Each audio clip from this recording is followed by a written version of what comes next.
cover today a topic which is very important on ending harmful subsidies, and particularly reflecting on the WTO negotiations and what it means for developing countries as well.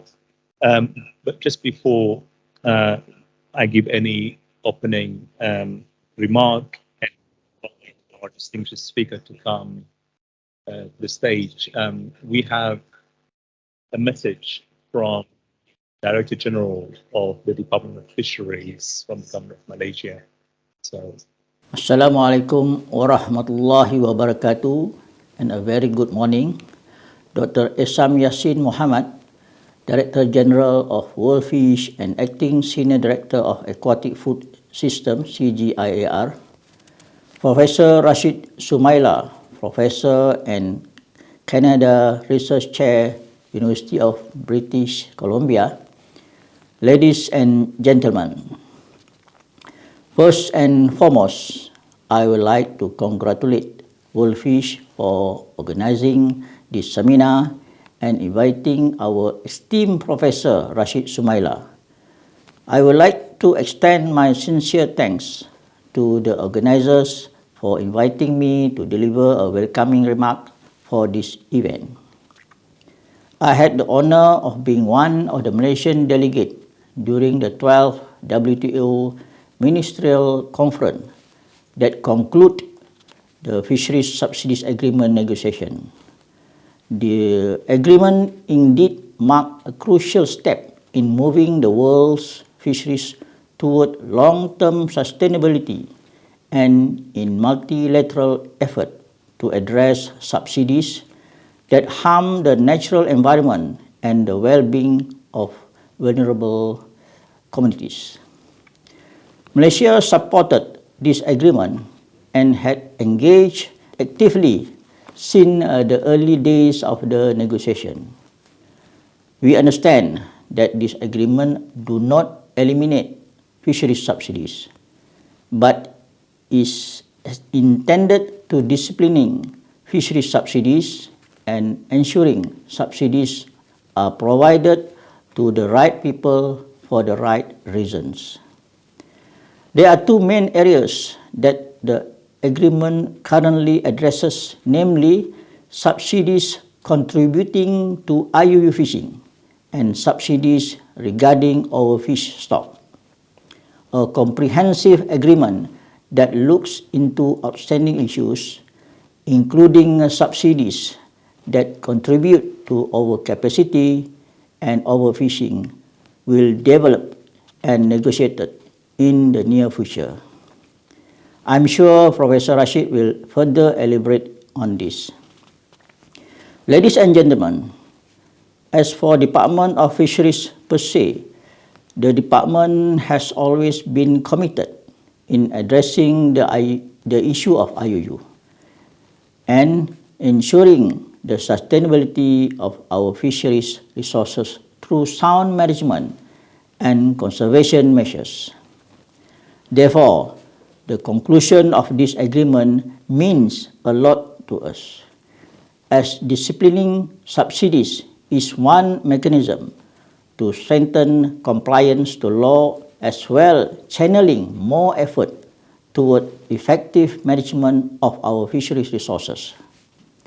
This agreement also means that financial flows for the fisheries sector are more transparent and ensure that government funding are channeled toward achieving sustainable development goals that leave no one behind. However, implementation of this agreement is not so easy. From Malaysia's perspective, the Ministry of Agriculture and Food Industry would need to do preparatory work before the agreement comes into force.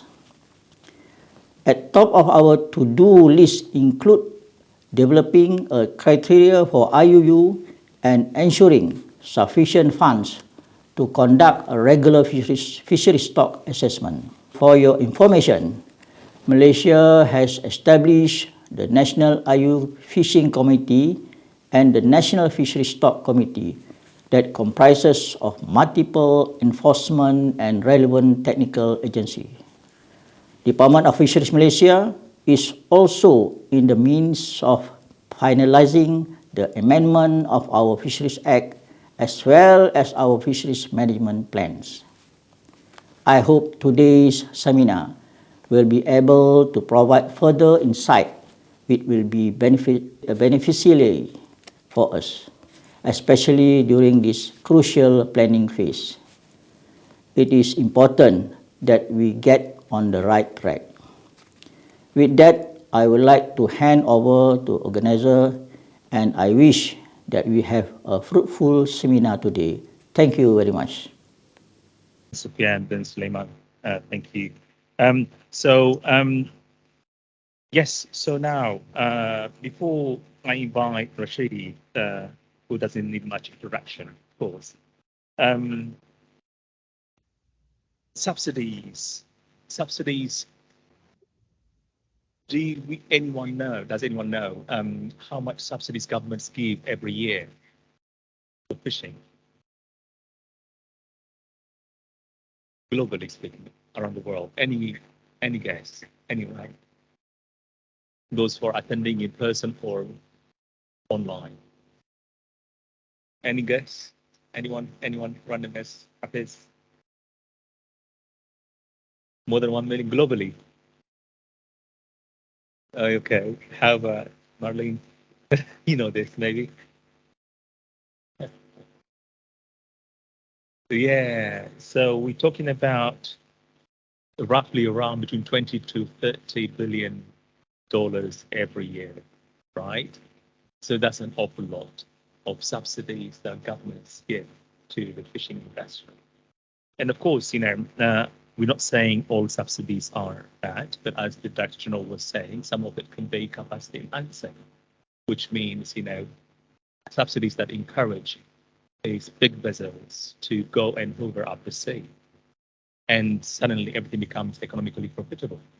It surprises me sometimes when I see vessels going hundreds or thousands of miles away from the shore, bringing the fish, and that practice is still profitable. And you ask why, because there's these massive subsidies behind it, right?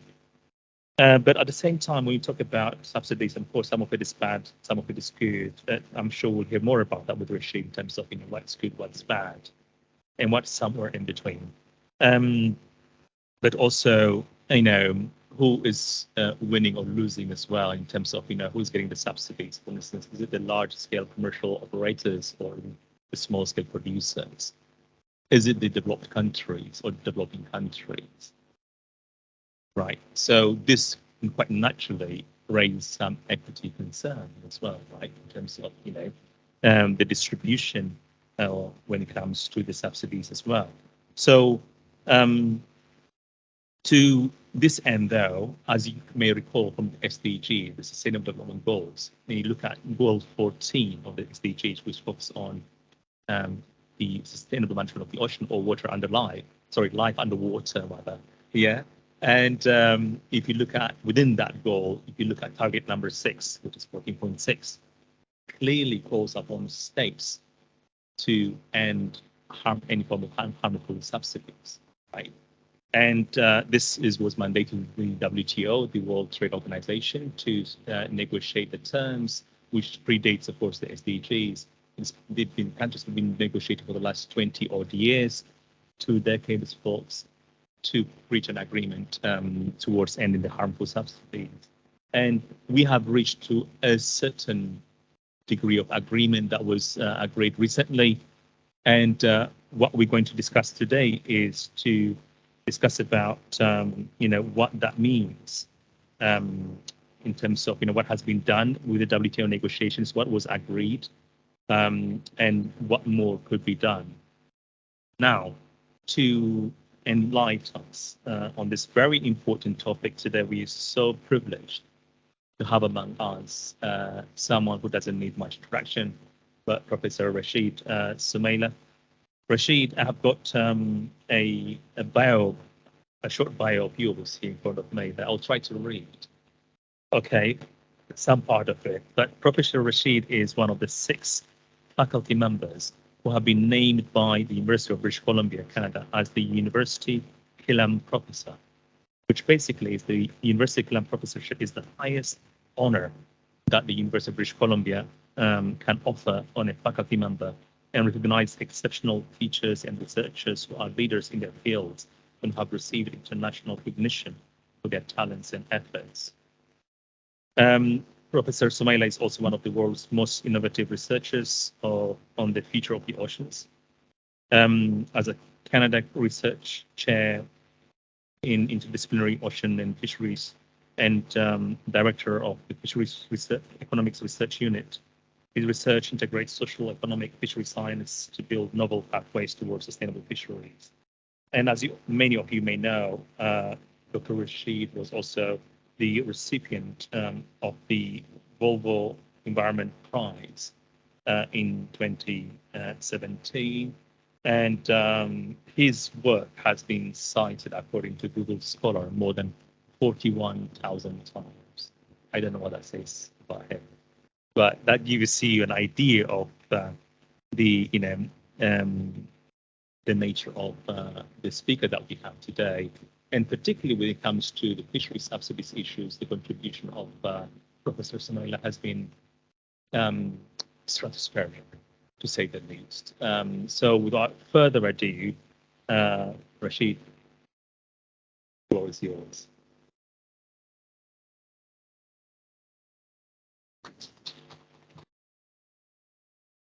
Yeah, so thank you very much for the introduction and for coming out, those of you in the room and the many of you online. We're in the new world now, hybrid, right? So I'm sure there are more people online than in the room, which is great. So thank you for making time, because I know the opportunity cost of your time is very high. You could have been doing all sorts of things. Now you chose to be here. That's beautiful. Well, as an economist, you just told me that the most valuable thing you could have done with your time now is to be here, to listen to me and the director general, the two director generals, right? So that is nice. Thank you for doing that. And as the introduction and the title says, we're going to talk about the recent WTO Agreement on Fisheries Subsidies.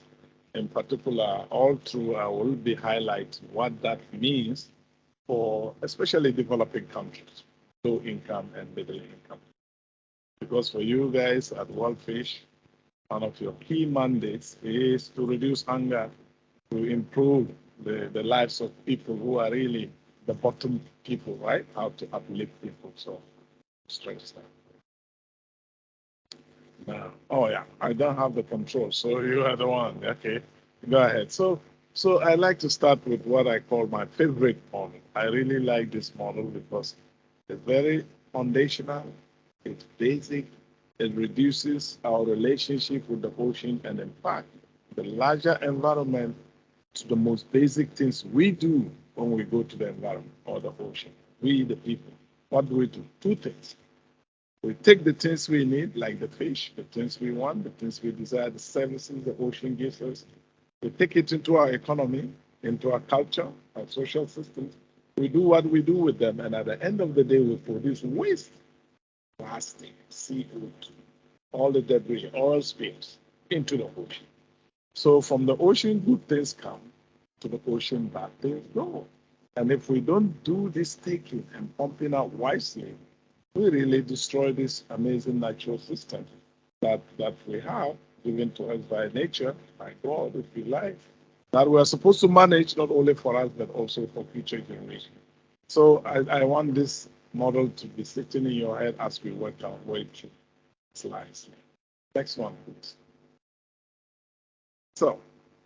So I said that we need to do this wisely, the taking and the pumping out. And so far, there's a lot of evidence that we are not doing this wisely. We are overfishing up there, fishing down marine food web.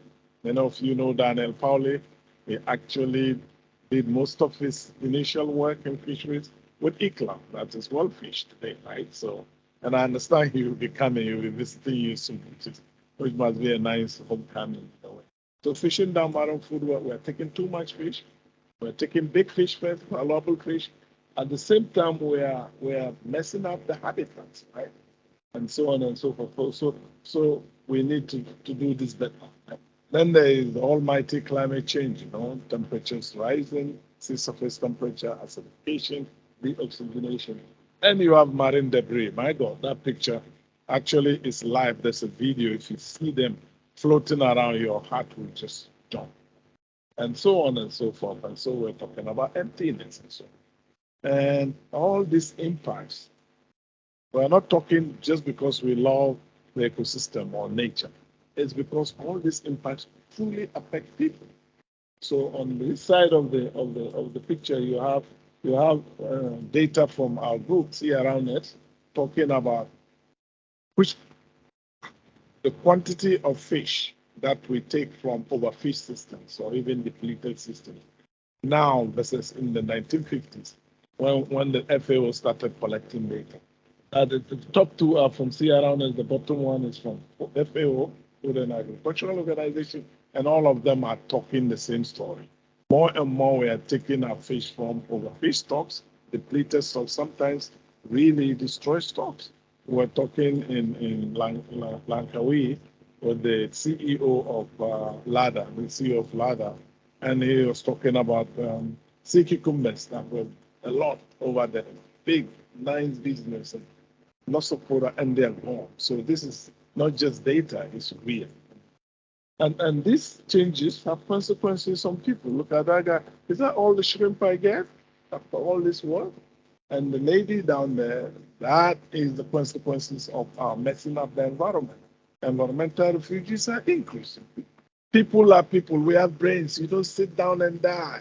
When things are hard in a place, you move. Even fish does that. They follow the temperature, right? And you expect people to just sit down and die. No.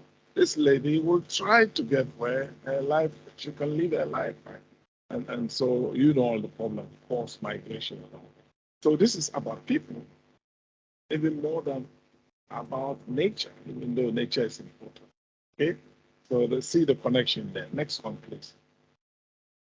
So because of all these things, many of us are pushing for improved management of our oceans, our relationship with the ocean and nature. That's why you're here for. All of us are working on that. And there are various things we need to do. I just have a few of them. For example, we have to improve national management. Malaysia, that's what the DG was talking about, right? And then our fish are shared a lot. Think of the South China Sea. How many of our 16 countries fishing there because you've got, and you have to work together. No one nation can do it. The fish don't respect the borders, right? They don't need visa. Fish go where they go, right? So, and then there is the illegal fishing, IUU-fishing. That's a big issue. We can come back to that because the subsidies agreement that we have. And we talk about buying insurance. If you're an economist, you put your portfolio in a safe kind of place. And for the ocean portfolio, you cut part of your portfolio and say, we don't fish here or we don't fish with bottom trawlers, you have restrictions. That is insurance, really. It's like the insurance for your house. So that if things go bad where you fish, at least you have that to bring you back. So, and then the last one, last but not the least, is the subsidies. And you heard about that, harmful subsidies, good subsidies. So that's what I'm going to move on to now. Now we move from the general to the subsidies. All right. Your question, people were saying 2 million or so. My God, it's a lot of money. 35 billion is our latest estimate, US dollars, right? By countries around the world, including Malaysia, that give to the fishing sector. And 22 billion of these are classified as bad subsidies. They encourage overfishing, right? Like your subsidies. Now, so that is it. The reason many economies don't like this is that it's a huge opportunity cost. That's why I started with opportunity cost with you. This hour you're spending here, you can't use it for anything else. It's gone. That's the opportunity cost of you being here. So you have $35 billion that you can use for so many different things, and you choose to use it to deplete our fish stock. That's the greatest thing you can do. When I go to Africa, I say, hey, Minister, so you have $1 million to spend. Is that what you use it for? If you are in Togo, How about the schools? How about the roads? How about that? So that is one reason why we don't. The second very important reason is that it depletes, it helps to deplete the harmful one, our resources, which have huge consequences. Food security, it is jobs. We estimate 260 million jobs. People earn some income from just ocean fisheries alone. Huge numbers, right? And most of them are in large developing countries. Philippines, China, in Nigeria. Nigeria is the only country that managed to get the list because the population is big enough, right? So then another thing we found is that most of these subsidies actually go to large-scale industrial fishing fleet. 80%. Only 20% goes to the small-scale coastal communities who need the fish to support themselves and their families. So you get roving bandits, people with big, they can move from one ocean to the other, just take the fish and move to the next.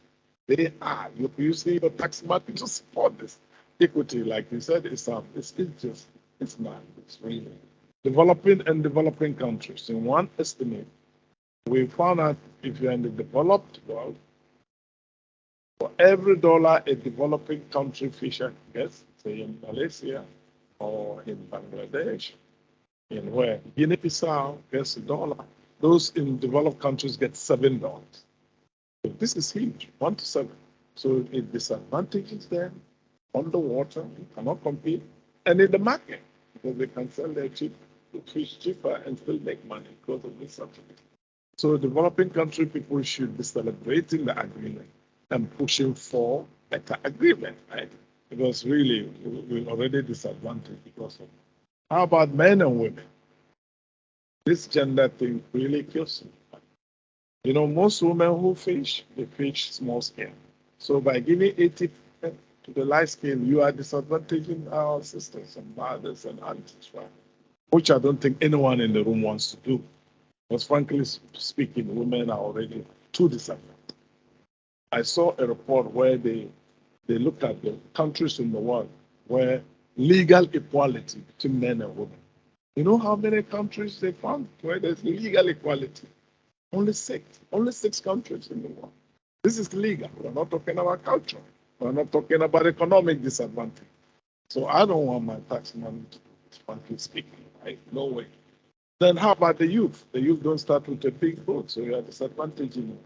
And then you can go on and on. And actually, at some point, I started whispering to the fish. I was asking the fish, what do you think about people, our government, throwing all these harmful subsidies? And I think, you know what the fish will say? The fish will say, oh my God, we are here feeding you, we're here to feed you, and you use your money to destroy us so we can't feed you into the future, your children and grandchildren. The fish will say, you know what, no one thinks you are down. You're stupid. I think that's what the fish will say, right? So really, it's because of all these recognitions. 20 years or so ago in Hong Kong, the world gave the WTO the mandate to negotiate. And one of the key reasons is that the WTO is one of the few organizations globally whose agreements are actually binding. You can enforce it. Country can take another country to the arbitration if they are breaking the agreement. So that makes it serious. No wonder it took them more than 20 years to agree on anything. Because once you sign on, a citizen like you can take money and say, hey, you signed this and you're not doing it. You got to do it. And that is how we get action. So the WTO got in here. Next one, please. And so now I go into, you see, I've been talking to you at high level, but actually this is real. This is 2 days ago, we're out on the boat, we're out in Langkawi, we went up, and at the port there, the jetty, I saw this thing there. I cannot understand. I always see something like subsidies, right? So, and over there, these are the tanks where special fuel are sold to the boat. So this is a subsidy. So this is not just talk at high level. This is happening on the ground. I can give you examples in virtually every country, including Canada, including the US, including, which one? Ghana, for example, they have something they call premix. It's a special fuel for fishing boats subsidized. Brazil, I can just go on. So this is not just talk, it's real. So All right, now let's get now to the agreement. Now, what is the scope of the WTO agreement? So here, the first point is that what they agreed upon only affects marine ocean fisheries. Okay, agriculture is not there, inland fisheries is not there, and any onshore activities, say processing, are not included. Right? That's point number one. It's all about marine fisheries, right? And you can argue about this. And if I have a student now starting with me, Annie, we're going to start looking at subsidies to go into the agriculture sector, right? But this agreement is just about that. That's one point about the agreement. I'll give you a few key points, right? And you can discuss what does this mean, right, for developing countries and so on. Then the rules in the nutshell, and I think our Director General of the Department of Fisheries touched on this. One thing which is very clear is that they have an agreement not to support through subsidies, IUU-fishing boats, illegal, unreported, and unregulated fisheries shouldn't get subsidies. So that is a good point, because IUU-fishing is very important. In a recent paper, why did we publish that? In Science Advances, we estimated that Africa and Asia suffers the most from this illegal fishing, mostly from boats that are not their own, right? So by dealing with this, we are actually, if this is implemented, we help developing countries big time. We estimated billions of dollars of economic impact that is being stolen away by these boats. So that is one. Second point is that when overfish stocks, if a stock is known to be overfished, you shouldn't subsidize the fishing of that stuff, right? Which is nice. It's good. But then for developing countries, the big challenge is, how do we know which stocks are fished or overfished? Many of our stocks are not even assessed. So this is a challenge when it comes to implementation.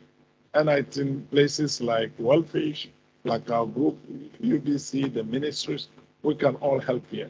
And I think the DG was talking about that. There's already a committee here in Malaysia, and I think countries are trying to find ways to implement that.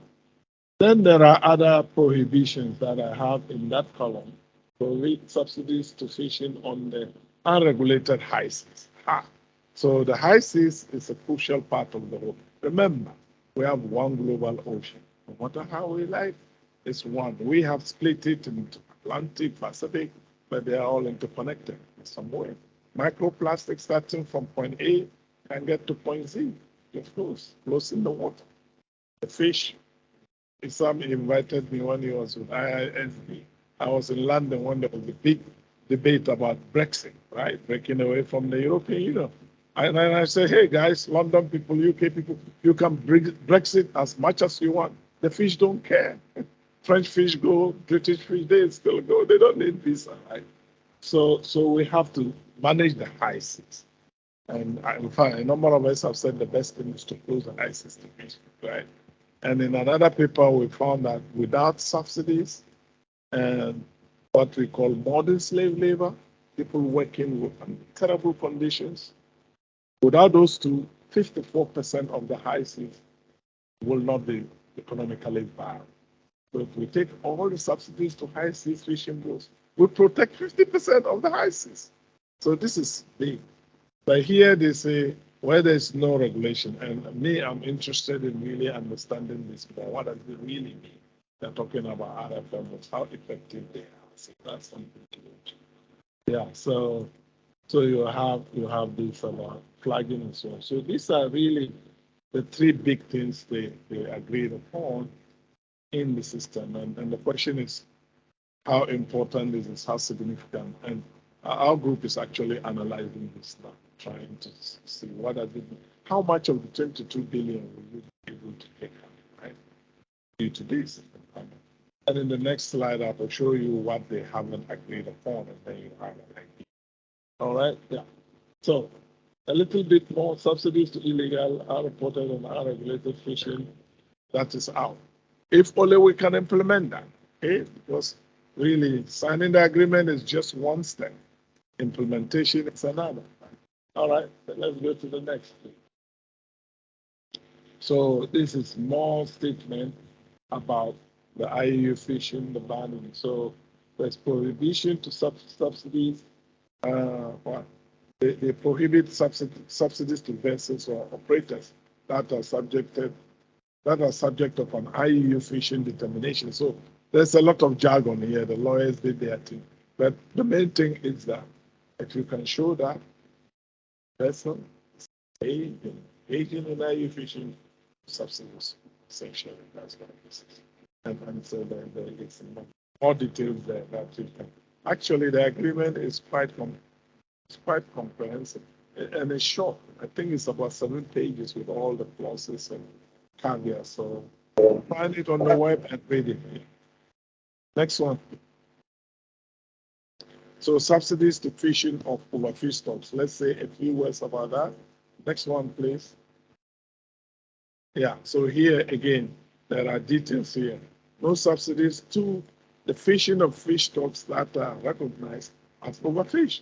And this on paper looks good. One of my issues, as I said, is how do we determine it? Which countries can do? The US, for example, has a very good system where they evaluate. NOAA evaluates and says, this stock is overfish. This stock is being overfish. So for that, they can do this. But how about Malaysia? How about, all our developing countries? So there's work to be done.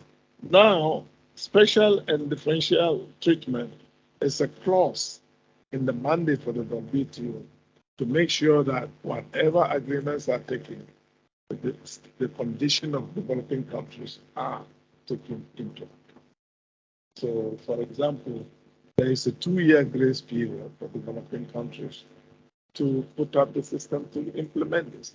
But for developed ones, you start now, day one, right? By the way, this agreement is not yet in force. You need at least 149 countries out of the 164 that have agreed to approve it again before it comes into force. So we have to again push our countries to sign on. So there is a long way to go. And then you have the implementation. All right, next one. Other subsidies. This is the unregulated high seas, the reflagging, and unassessed stocks. Question mark. What do you do with them in this agreement? Yeah, next one.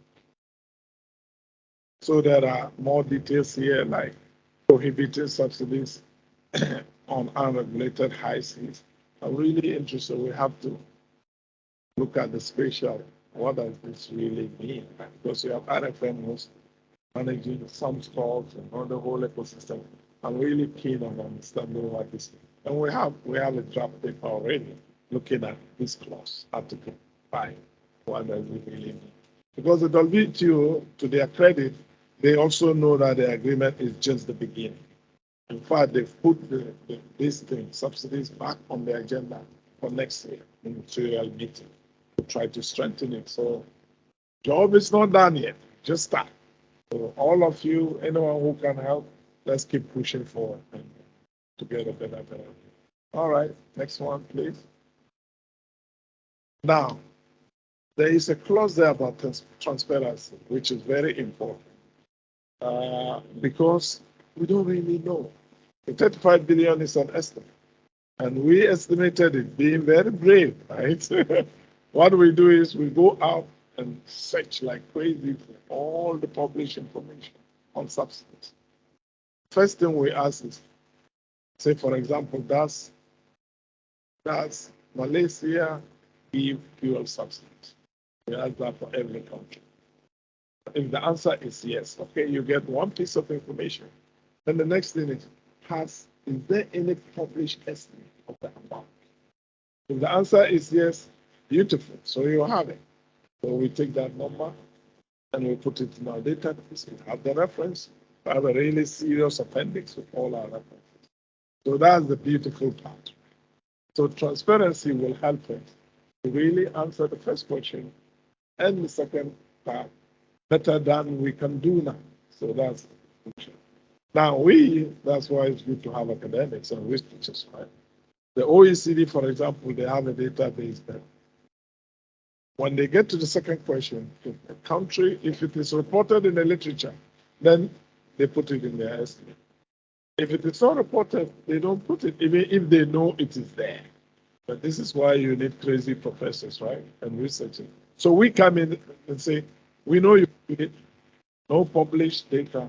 We are going to develop an estimation procedure to do it. So we estimate that. Because we believe an estimate is better than assuming they don't do it when we know they do it, right? So, and that has made our database unique. It has made it global, very comprehensive. Every coastal country is in there, you know? So that is the thing. So our hope is that with this clause, countries will have to report to the WTO their subsidy type and so on. And that will make our job easier. What is going on. Next one. Yeah, so this is more details about that. Obligation to provide some fisheries. See, this is the political talk. Some fisheries related information. Not all fisheries related information, right? You know, that's political speak. Yeah. So we will just say all. Why not all? We need all to be able to manage well. Politics is different. And so on and so forth. So this reporting is important. Article 8. So let's see whether they do it. And if they don't do it, it is our duty as citizens, civil society, to push them to do their commitment, you know, to implement their commitment. Next one. Yeah, there is a portion on technical assistance to list developed countries. Malaysia will not make it here. Malaysia is rich enough, right? So that's the point. So they really let's list developed countries. There is a clause to help them because if you don't have top assessment and management system, this doesn't work. So this is also a good plan, but they should probably make it most developing countries actually, because those who pass this list develop, they still have a long ways to go, right? So yeah, next one, but it is there, which is a good thing. Yeah, this is more details about that, and I'm not going to bore you reading all this thing. It is there, it can be improved. Let's help our governments to improve. All right, next one, please. Oh, this is a very important slide. What is not in there? How important is that? You know, before I go into this, I have to say, people are listening on the web, you are here, and I'm sure this talk is going to be made public. I have been working on fisheries subsidies since the beginning, when the mandate was given to the WTO in 2001 in Hong Kong, actually. Yeah, the meeting of the WTO. That was when we started our analysis. We started to provide data to the world to help the countries to really negotiate to an agreement. And so, and for 20 years, no agreement has been reached. So I'm really happy that we have some agreement. It's not perfect, but hey, don't let the perfect be the enemy of the good. So 164 countries agreed on it. That is already a good sign. Because before this, I've come to a point where I don't think the world can agree on anything. We're always fighting, you know. So this is one good example, and we can improve. Having said that, there are things that are not in there, right? So most of us in this business, what we would really want to be, to take our subsidies that lead to capacity and depletion. Because this is important. You don't want to wait until your stock is fish before you start doing something. That is what the agreement is saying. No, just keep giving subsidies until the stocks are on their knees, and then you stop. Maybe they will come back. You would have already destroyed it. You remember this saying, prevention is better than cure? American people. So here they're telling us, wait to cure, don't do anything to prevent you getting sick. Oh my gosh, that's crazy. You wash your hand all the time. So we want to bring the prevention part. And the WTO knows this, and it's on the agenda. But as you know, our government don't do anything by just keeping quiet. We have to push to get these things really done. So that's the big one, actually. So again, there's a transition period for developing countries, and that's okay because of the conditions these countries are in, the least developed countries. But my advice to any developing country is, if you really can do something with it, do it. Because it's good for the fish stocks. Remember, no fish, no fisheries, no fish, no ringgit.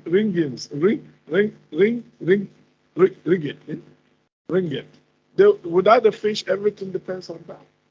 There's no fish, none of these jobs and food security in the ocean will come. We have to do everything to protect this fish so that we can continue to get all the things we want. So if I'm running a developing country, I'll remove harmful subsidies. I won't take the money from the community.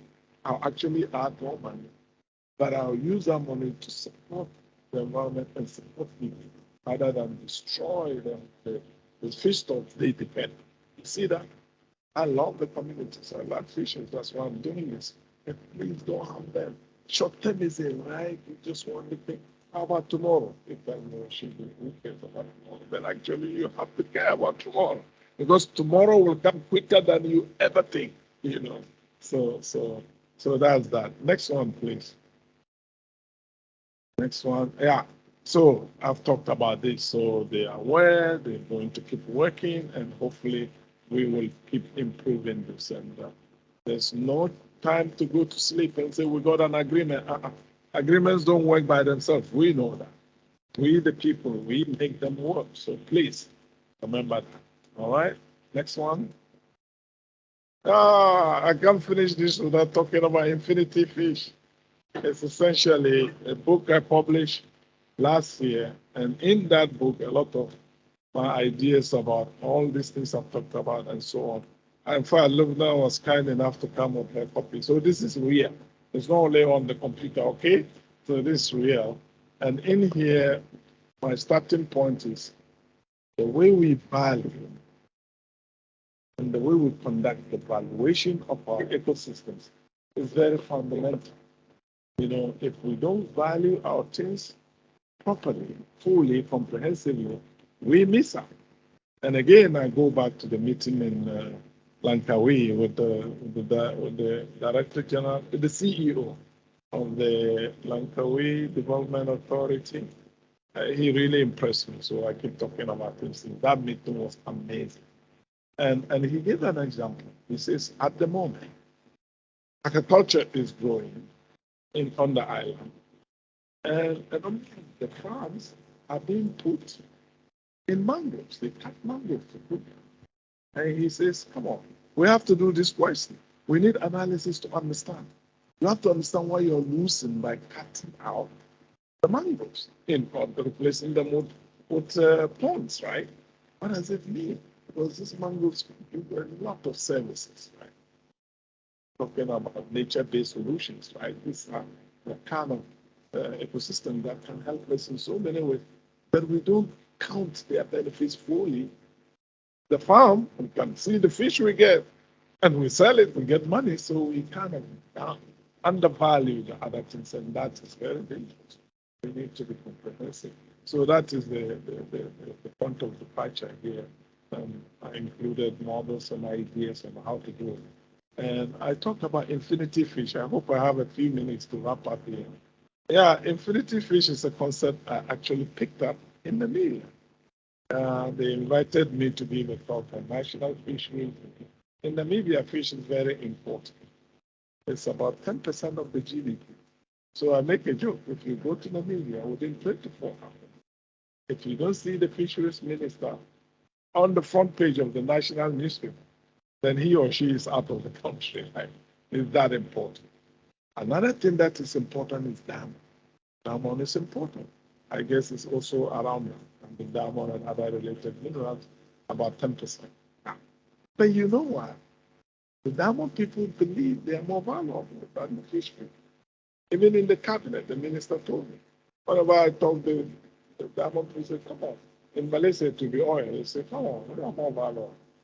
And so I go there, and I say, I've come to tell you a number of things. One of them, I really think fish is more valuable than diamond. Whoa, come and see the room, right? The 3 African ministers of fisheries, The Namibian one from the Seychelles, and I think from Sierra Leone.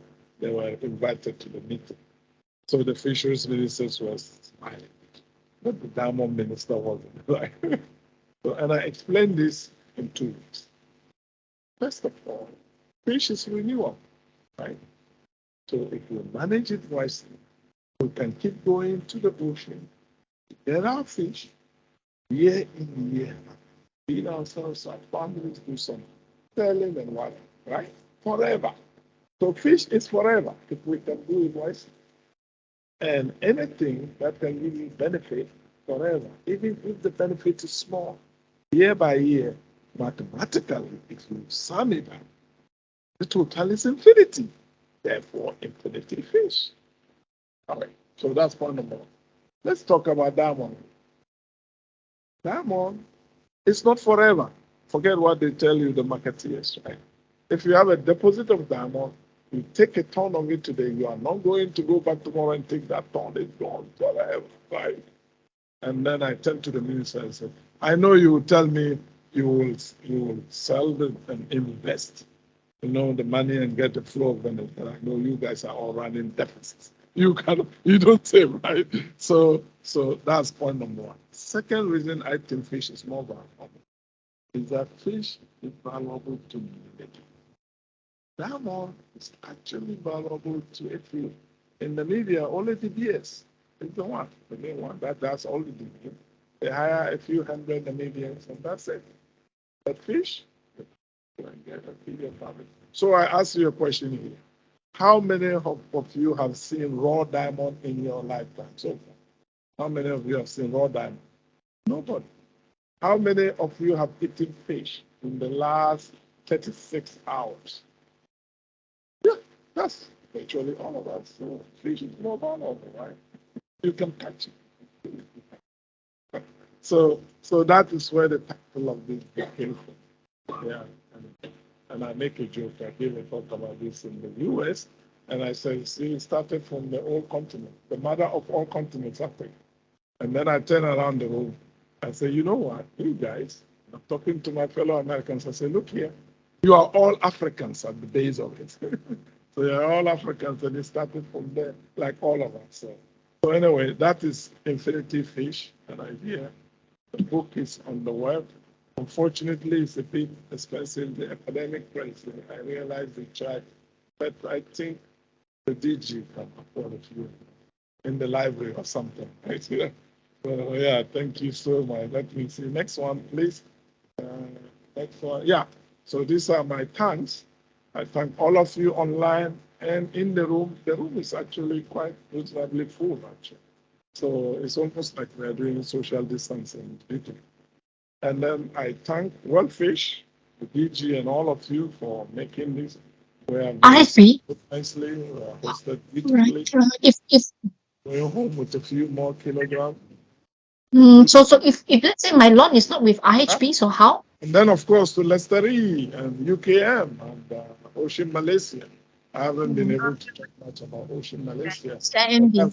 Collaboration that Dr. Lubna Alam, who is on the faculty. Like that. And we're creating what we call Ocean Malaysia. We hope to collaborate with WorldFish and many other people to bring all the ocean people together to understand the ocean Malaysia, to see how best to sustain it for the benefit of Malaysians and people living in this country. It's an open invitation to everyone.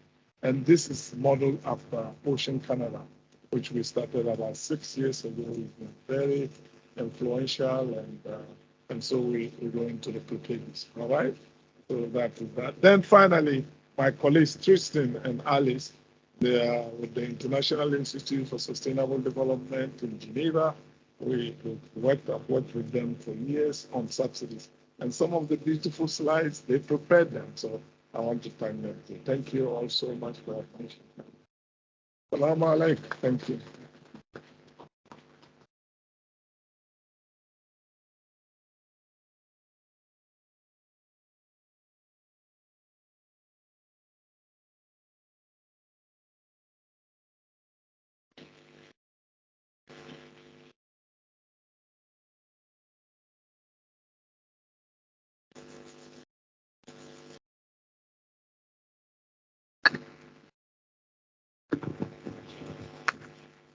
Thank you, Rashid. We've done this quite a number of times. Yeah.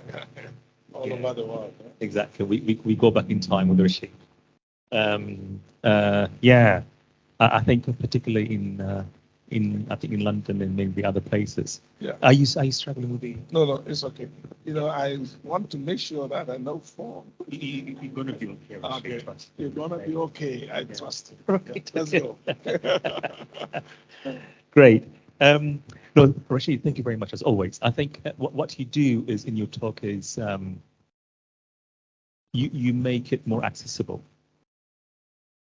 That's what I like about Rashid is, when he presents, all these complex issues that are often very difficult to understand, he makes it very, very accessible. So that's really wonderful.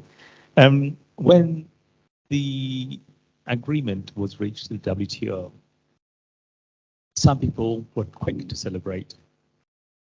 Some people were not sure. I was one of those people who were not sure the first day, right? But the next morning I woke up saying, perhaps the world is in a better place today because of the deal than without the deal. What's your assessment, Rashid? Yeah, my assessment is really similar to yours. And I remember I was following this. I was supposed to be in Geneva.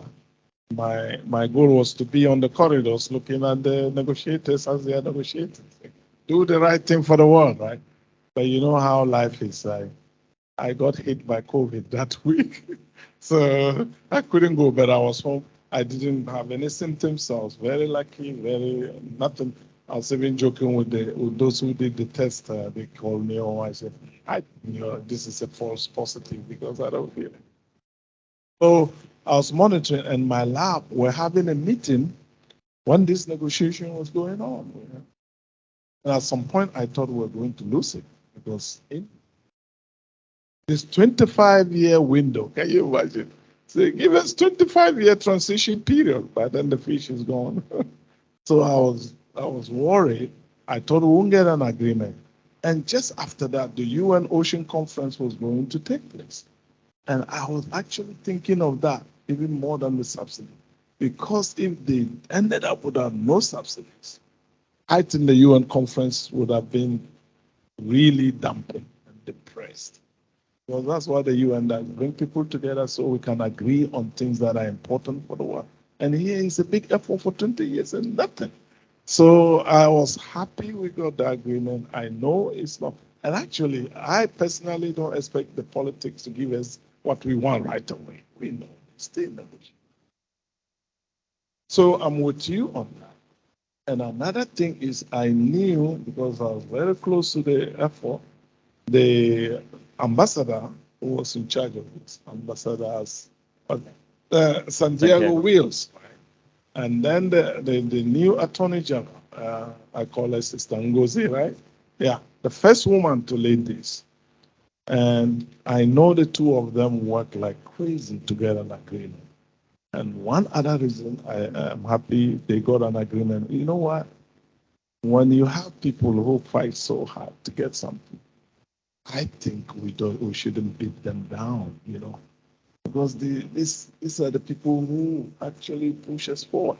So for their sake, I actually came out with a tweet. When I learned that there was an agreement, I said, I don't know the text yet, but I want to go ahead and congratulate the Director General and the Ambassador, because I knew how hard they work, So yeah, so I'm with you on that. Excellent. I'm with you on that. Yeah, I mean, as you know, of course, sorry, just to note that we'll be taking questions from you all, but also online as well. Online, I think will be directed to us either by Sean or Anis, and of course, you'll be able to ask questions. But just before I do that, I have one more question. Of course, as you rightly said, Rashid, in diplomacy, they're the same, right? Yeah. Diplomacy is all about making everyone equally unhappy. Right. So I think it's quite natural that we always find some gaps, or because there's a lot of compromise that's involved in there, right? However, you started your conversation with an equity concern between large scale and small scale, men and women, developed and developing countries, etc. So now if we circle back to that equity question, now that we've got this agreement, does it alleviate that equity concern, or will it be business as usual? Yeah, so another great question. Does it alleviate? As I said, we are really we have started a number of analysis to help us really find out what this really means on the ground, right? Because so I wouldn't have solid answers to your question, but what I can say is that just if we are able to implement the current agreement, for example, IUU-fishing, we can identify them and take away the subsidy. That will be huge. That will be huge. Why? Because our analysis shows that developing countries lose a lot from this, and the boats are not essentially for the small countries, right? You have the big fishing nations coming over and stealing the fish from the smaller ones. So I think that could have an impact, a positive impact. Another thing is distant water fishing fleets. Yeah, we have a paper now under review, and what we did was we say, if a country gives a harmful subsidy, how much of that increases fishing in the country's waters versus in other countries' waters? Where is the burden of the harmful subsidy? I like that paper a lot. And what we found is that the bad subsidies in Latin America, for example, the one coming from foreign fishing fleets is 5 times the local bad subsidy. In Africa, it's 2 times. So if we're able to curb that, then they don't get to come over, European boats going to West Africa, or Japanese boats going to the Pacific, and so on and so forth. And that will be a big relief for the stocks and also competition on the water. Right? I've heard about big boats running over small boats in developing countries, and those would also be a positive. Yeah. Sure. So there are some good things in there. Excellent. No, I really like that. Now, shall we take a question or two from the audience? Yeah. Marlene, please go ahead. If you introduce yourself as well. Thank you. Can you hear me okay? Yeah. Yeah. I'm Marlene. I'm a postdoc at WorldFish, and I'm working on issues of equity and justice in the blue economy. So I think this might be a nice segue that Assam just provided for me. I was wondering if you could reflect a little bit on the extent to which it's possible to differentiate between harmful and not so harmful subsidies. And also if there's any space for, I know you touched on it a little bit, and I was wondering if you could elaborate on different sort of provisions for industrialized countries versus developing countries, and how to make sure that they're not all sort of painted with the same broad brush, and see to extent those inequities can also be resolved by allowing for a little bit of differentiation between what's harmful and what's not harmful. Yeah. Very good. So, Thanks, Marlene. Rashid, do you want to take that Can I question? go? Then? Yeah. Please. Yeah. So in our reports, we had to carefully look at that and define that. And because our focus is on sustainability, on the ecosystem, a good subsidy is any subsidy that helps you manage your fishery sustainably. So that's how broad our definition is. So if you pay for monitoring and control to make sure people follow the regulation, it's fine with us, right? If you pay to put marine protected areas because of the insurance value and the protection the fish stock, it's a good one, So, and I also have research to understand your fishery, but I said that sometime and somebody in the audience said, I know you put research there because you are looking for money to do your research, right? But seriously, you need to understand your system, right? The economics and all that. So that's the good side. The bad subsidies are simply anything that will stimulate more fishing, any subsidy that will stimulate more fishing.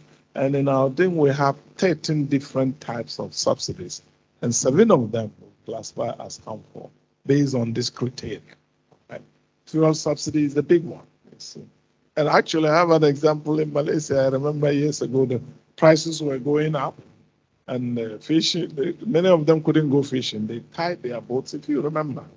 They tied their boats. Then they went on demonstration for a few days, and then the government gives them subsidy. The next day, they just went off to fish. So that is a demonstration of the stimulating power. Okay. Now, to round this off, we have a third category that I don't talk much about. We call them the ambiguous or the ugly. Another way we say the good, the bad, and the ugly, right? But the ambiguous are those that you cannot easily put in one order. So, yeah, I hope that helps. And as for the provisions for developing countries, I mentioned some. And there's more. It would be nice if somebody like you can actually look at the agreement and have a short paper and say, these are the things there. What do they mean? What do they need to do to make that, to ensure equity for least developed countries? That would be nice. You want to do that, Marlene? Go for it. Yeah. A paper. I don't finish any talk without encouraging the paper to be written. So, yeah. Great. Fantastic. Thank you. Do we have any question online? Okay. No. Okay. Lubna? Thank you very much, Rashid, and very good, important and informative information. I just want to point to a report just published last month, end of June. It's published that Malaysian fishermen, nearly 500 fishermen of C2 categories are requesting to government to having subsidies, diesel subsidies for their deep sea fishing.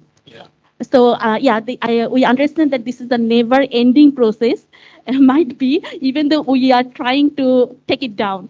But, it's true that the fishermen in the coastal communities, especially for the developing countries, they need it. They need it for supporting their livelihood. So, if we try to make it sustainable, what might be there is a long story that we have to maybe find out the value chain, also the chain from the boat to our plate, so how sustainably they are managing.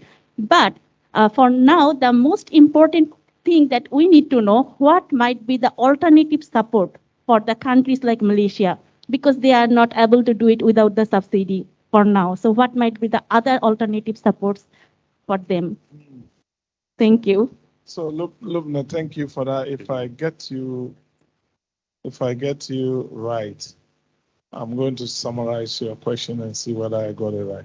You're saying we have fishers, coastal communities who have to fish, right? Because that's their livelihood. And removing the subsidies will harm them, at least in the short term. So what do we do about that? Is that all right? Very good. Yeah, this is a question I get a lot in various forms, and I'm very sensitive to that. Because my work, our ultimate goal is actually to improve the lives of people. Right? Now, it's difficult because we have the short term and the long term. If you want to improve things, there's no free lunch. Something has to give today in order for something better to show up tomorrow. And it's very challenging to do this when people are under this condition. So at one forum at the WTO, I got this question, and again, I said, you know what? The thing is, we have to start thinking outside the fisheries sector. If we cannot solve the fisheries problem by just looking at the fisheries sector, because the fish cannot take all the pressure. If we insist that people have to continue fishing, we're going to just deplete this, and their condition will be worse. So these days, in fact, we have a paper that we're doing now. I'm talking about universal basic income. Yeah, if every woman being salary they can live on, depending on the country, isn't that cool? Yeah, and then you can do policies, not worry that some people will starve or the quality of life will go down.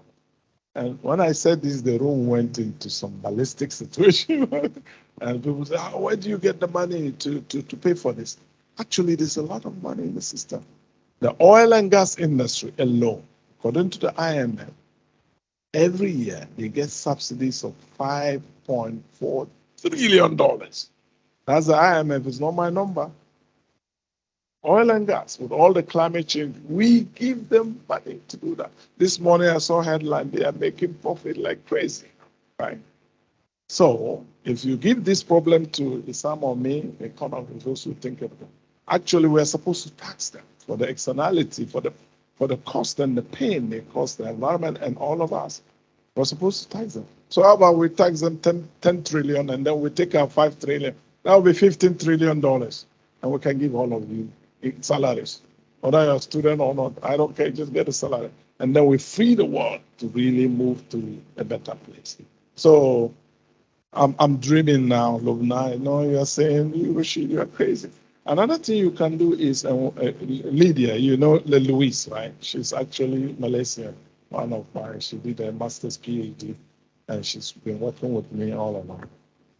We have a paper now where what we did was to calculate the amount of subsidy, say Malaysia gives to the fishery, and then we look at the number of people working in the fishery, and we say, how much will it cost to give them above poverty line income? Yeah. And in many countries, the subsidies is enough to actually give these people the income they need. So there you go, right?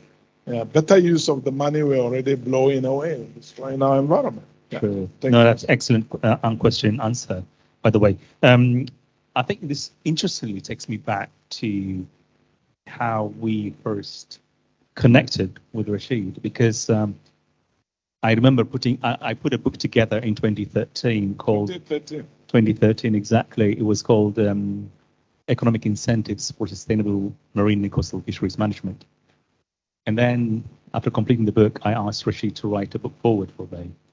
And he didn't know me, but he just kindly agreed, and he did anyway, which was really great. But the reason why I'm mentioning that is most of the book was discussing about an example from Bangladesh, actually, where in Bangladesh, there is fish called hilsa, which is a highly prized fish. And WorldFish does a lot of work around that fishery still. And one thing that we did with the government was exactly what he said. For the government to say, we want you to stop fishing during the breeding season or the spawning season, the migration season, etc., in certain locations. Then the question was, how about the short-term cost? Yeah, because exactly to the fishers, right? They have to put the food on the table, right? They have to send their children to school. And then that's when the question of subsidies came, but in a good way, which is government used its hard-earned cash to compensate those fishers during those closed season, right? Or the off-season, as we used to call it. So I think these kind of practices are out there. And I mean, one of the great examples is the one from Bangladesh, but there are a number of islands of success how subsidies could be utilized, which quite naturally, in fact, Rashid takes me to my next question. Yeah, okay. Because I think we naturally struggle sometimes, when you say to governments, eliminate subsidies more broadly. Yeah. It's not politically palatable. I know. There are a number of political reasons why governments give subsidies as well, right? So suddenly saying, stop giving subsidies, it would cost me a few votes, at least, And therefore, how would you frame it in such a way that there is no net political loss to the politician? Right? Yeah, but doing good for people in the environment at the same time with subsidies. Very good question. I mean, it's hard politics, right? So I'm smiling whilst you're talking because I have been told this in very high places. In 2016, no, before even, I gave a talk at the White House, actually. And I talk about all these things. And after everybody has gone, my host, who was the then minister secretary in charge of the Office for Budget and Management, OBM or OMB, Office for Management and Budget. And after everybody is gone, he came to me and said, Rashid, all you say here makes sense to me. But here in this house, in the White House, 4 years, summer election, right? Something similar happened to me in the Canadian Parliament. I gave a talk about subsidy. And one of the parliamentarians said, Rashid, you must be crazy. Next year, there's election, you want me to take this subsidy? So, and that one, my reply to him, I said, I know what you're talking about. Look here. You look at the Canadian Fisheries Act, it says we have to manage this sustainably for all generations of Canadians. And to do that, you don't give subsidies to destroy the fisheries. That's all I'm saying. I would love to get subsidies too, but that is not the point here. You are here. That's why we hire governments to do what is good for the country. So again, but that's back to the voting. So how do we get politicians to do what is not directly and immediately beneficial to them. I think that is $1 million question, right? Yeah, there are politicians who stick their neck. You see it happening in the U.S. There is what's her name? Unlikely hero, right? The Cheney lady, what's her name? The Cheney lady who is on the committee. Liz Cheney, you don't know? Right, Cheney, right. Yeah, Liz Cheney, she's a Republican, but she says no. January 6th is real, and it's terrible for our nation, for our democracy. And she may lose her seat. But I think she's going to end up as a hero for the country. So some of our politicians have to really say, look, I'm here to do the job. I know sometimes I have to make a hard decision, and I'm willing to pay the price. I know it's easier said than done, Sure. but really, that's what. Now, how do we help them to do it without losing? That is why I stress that I'm not saying take the money out of the community. Keep the money, you can even add more, just let it work for the people and nature. And there are ways you can do that. For example, there is this idea of paying people to fish for plastic rather than fish for a depleted stock. So you pay them, they go clean up the ocean, they get their livelihood, which we all want. They clean the ocean, they leave the fish alone for a while. That's win-win-win, right? That's a good subsidy. So we have to think creatively in this way, actually. All right. So I did the political one, and then I gave a real solution. Sure. Some of them have to just say, "I'm here to do the job." Exactly. To hell, and I won't stop. Most of them are millionaires. Yeah. Anyway. Yeah, no, that's really good response, Rashid. Yeah, particularly as you rightly said as well, it's all about transitioning from the bad to the good, isn't it? Right? Something that was harmful into making it something good. Right? Exactly. Yeah. So without necessarily taking away the subsidy from the people. Exactly. I love the communities, right? Yeah. And it's a hard job, right? Fishing is not easy. Mm. We did a study in Hong Kong where they asked us to do modeling work. Mm. At the time, Hong Kong had only 10,000 fishes. That's manageable, right? Sure. That's a little corner of Lagos, huh? Yeah. One Neighborhood. fishing port, right? Yeah, 10,000. So we did the thing. And one question we did a survey, we asked them, how many of you are willing, under the right conditions, to change profession and do something else other than fishing? Because we know that for some, fishing is a way of life. They want to fish. And the number surprised me. 75% of the fishers say they are ready to go under the right condition. But this is Hong Kong special.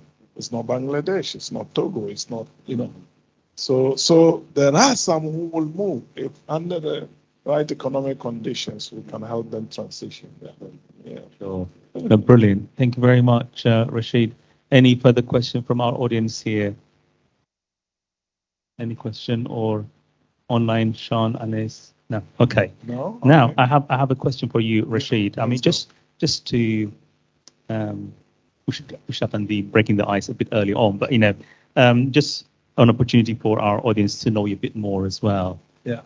I know you worked on fisheries issues for a long time now. A long time, my God. Exactly. Yeah. I'm an old man. Is that what you're saying? But at the same time, I also know for a fact that your obsession with fisheries was rather accidental. Yeah, it's true. Do you mind telling us a bit more about that story? Yeah, no, it's really good, right? So accidental. So let me talk about why he knows more about me. We've been friends for some time. I started off in an engineering department at Ahmadu Bello University in Nigeria. So my first degree is from that. I ended up with building technology, specializing in quantity surveying. I think in Malaysia, you know that quantity surveying. In the US, they don't know, you have to explain, right? The British system, QS. And I actually ended up there because at the time I was ready for university. Nigeria was in the boom, the oil money, building all over. The main universities increased from 6 to 100, just like that. Hospital. So if you wanted to, they say, if you want to be a millionaire, you go into the construction industry.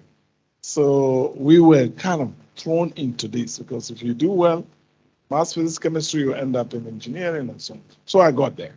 Did it very well. When I started my national service, I quickly became bored with all the drawings. You're in a professional office, make a lot of money, but that's the end of you, right?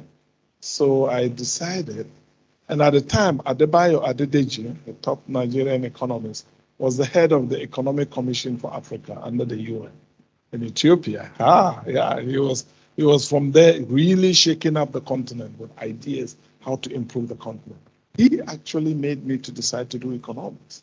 So this guy is doing some good stuff. He's in the public arena, pushing the continent to improve, right? So I decided to go to graduate school and do economics. And I did general economics. This took me to Norway. So I did 2 years, so 2 years in economics undergraduate. So I have a degree in economics. For that, I counted my engineering, and then I did macro, micro, and statistics for economics. Then moved into the masters. Then the PhD. This is where the chance thing came, right? So my PhD, my supervisor, there were many things we could do, including oil and gas. I would have ended up there. But I was a bit lucky. I decided to choose. So my prof said he had a project, and it is fisheries. And if I want to, I join him. And he said, if you do fisheries economics, you will never regret it. He said that. And he said, you know why? Because when we go to meetings, we ourselves feel embarrassed. There are no women, no Africans, no Asians. So I assure you, you will never regret it. So I jumped on. So I could have done anything, really. Most of my friends wanted to do finance and banking. They want to get to the money very quickly. And I chose to do fish. They thought I was stupid, actually. They actually told me this. But these days, when I go back, I talk to one of them, they say, Rashid, whoever thought fish could take you this far? So the moral of this story is, where you start shouldn't necessarily determine where you end up or the path you take. You can do anything. You're a trained mind. You can really do things. So get up, decide what you want to do, and just put in the time. 10,000 hours should be your target, okay? According to some studies, if you put in 10,000 hours in whatever you do, you are going to be among the top 1%, okay? Start your clock now. So how many hours have you put in so far? No.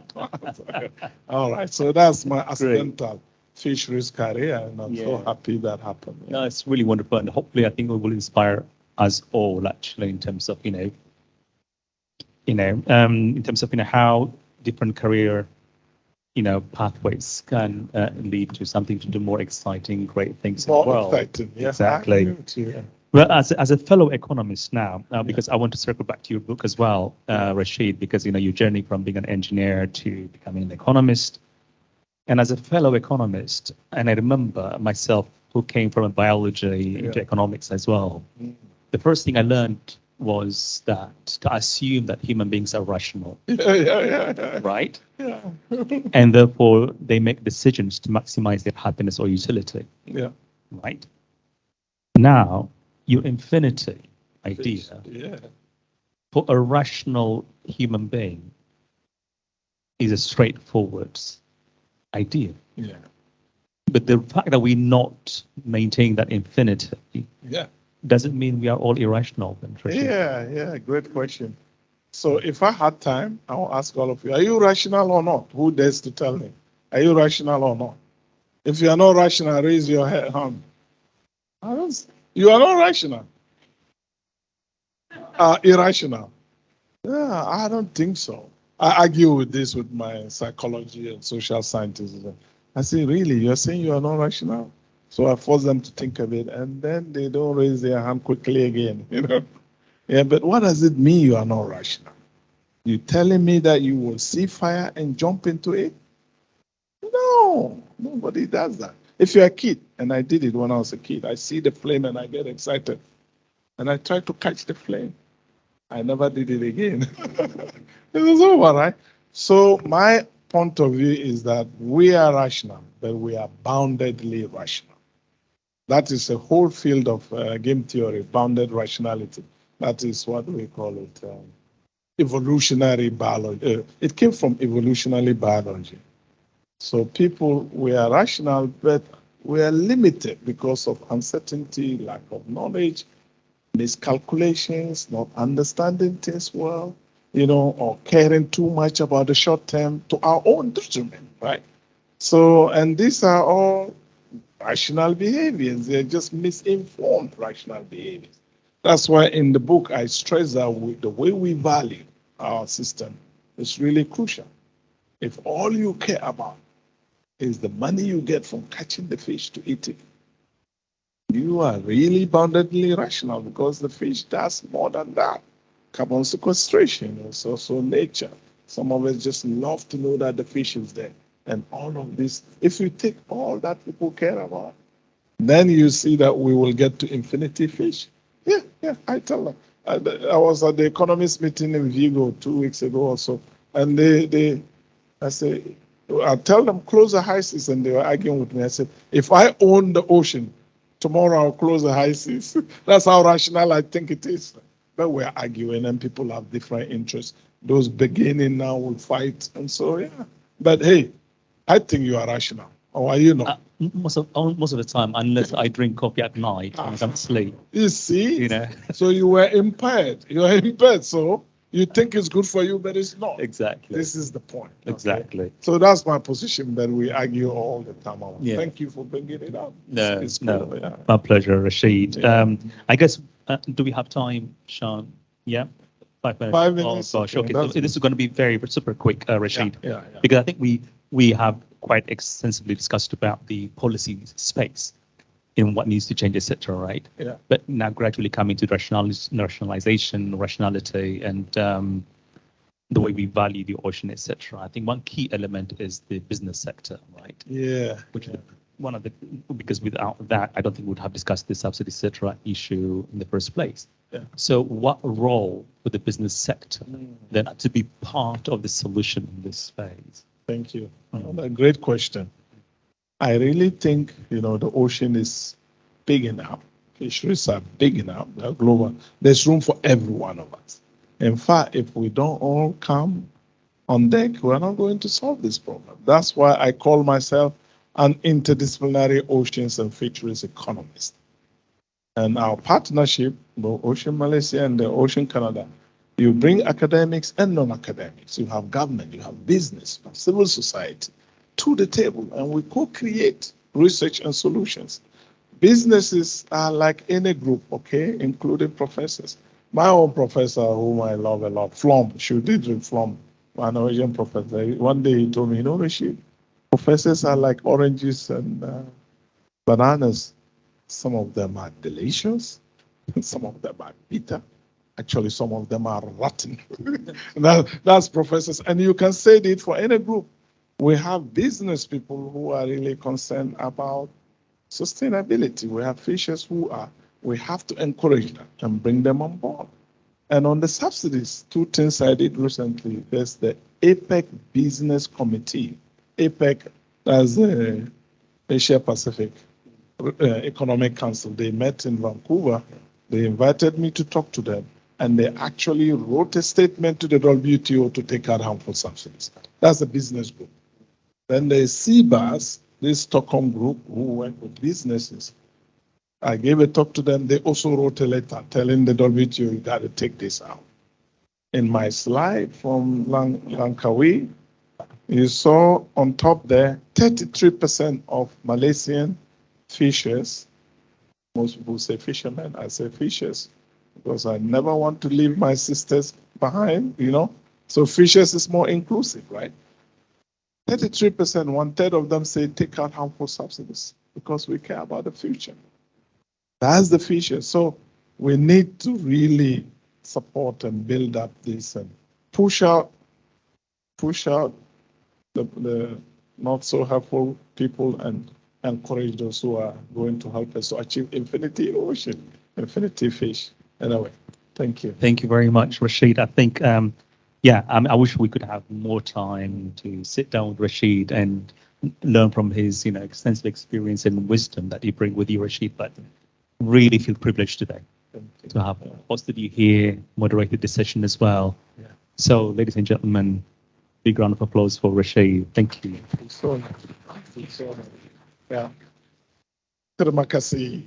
Well done. Thank you so much. I love coming to Malaysia. It's a beautiful country. I think the world should just learn from Malaysia.